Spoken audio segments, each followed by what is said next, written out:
Okay, so part 2 of the layout and setup is called document setup, and it's worth 5 points, and it's really easy.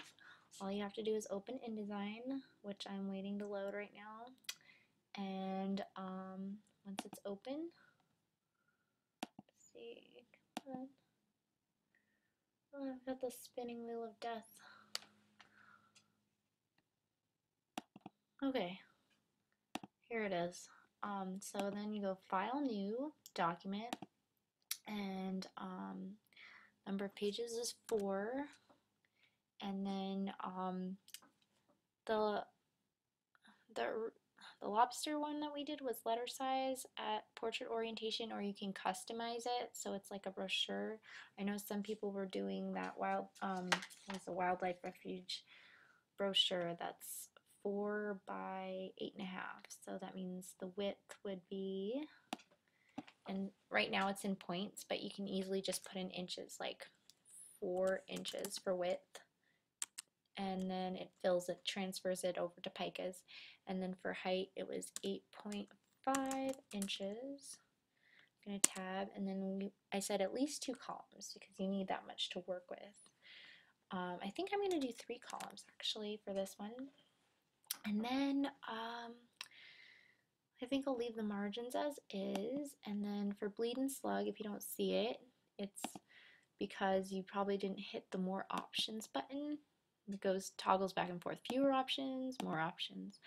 And then for bleed and slug, it said 0p9. So I'm just going to fill in 1, and because they're linked, if I hit tab, it changes them all. Slug, don't bother with. All right, so press OK, and you are done. And that right there is 5 points for document setup. Here's my 4 pages.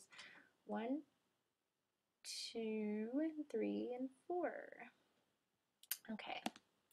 And then if there's something that you want to change, somebody pointed out in class, yes, there is a layout button in the menus, and you can always go and change your margin and column sizes and whatnot. Okay? So for example, if I think that the gutter here is a little too skinny, I can change the gutter like so.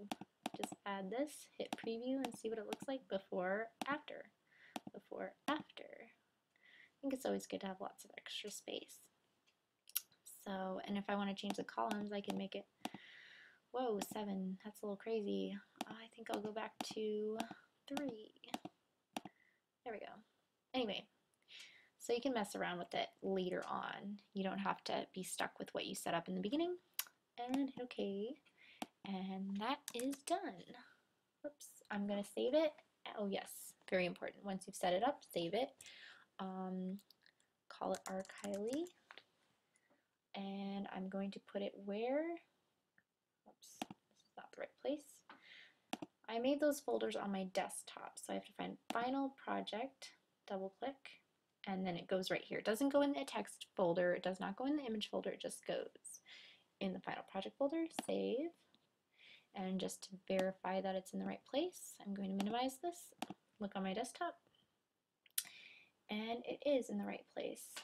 And it, as someone was asking me in class, this is automatically created. It's a lock file. It's not meant to be messed with. It just comes whenever you create an InDesign file, it comes with it. And what I discovered after Googling it was that the purpose of it is so that 2 people can't be working on the same file at the same time. That was just what I found out. All right. Anyway, just ignore it. It's locked. You can't mess with it anyway. So, should have basically 3 items and a half items. And you're done.